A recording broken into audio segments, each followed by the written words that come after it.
Pallide pommitamise mäng. Keskjoonel on 8 topispalli.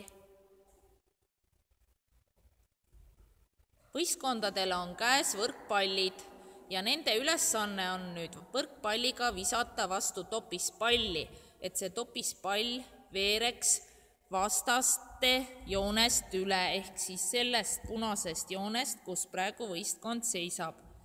Kui pall veereb, topispall veereb üle joone, siis see pall jääb sinna joone taha ja selle palli eest võistkond sai juba punkti. Võimalik on siis saada 8 punkti. Vaatame, kumba poole pealt veereb palle rohkem üle. Topispalli veeremist ei tohi takistada nii, et paned käe või jala pallile veerevale pallile ette. Vaja on visata see pall käest ära. Kas võistkonnad on valmis? Jaa! Valmis, hopp!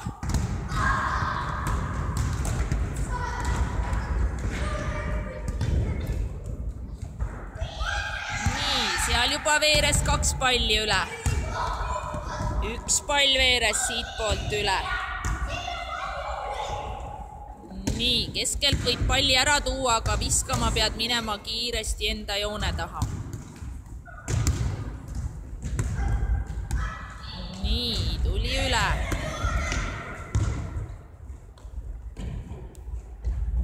Mängus on veel 3 palli, mis ei ole veel üle joone veerenud.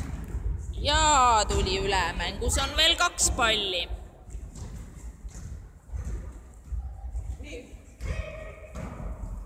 Proovime visata varbad joone taga, ei tohi astuda üle. 1 pall on mängus veel.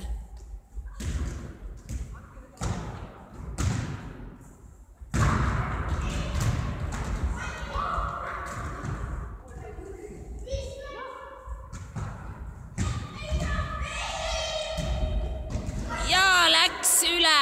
Nii, loeme üle, mitu punkti on. Siinpool on 1, 2, 3, 4 ja 5 rohelist topispalli ja siinpool on 3 topispalli.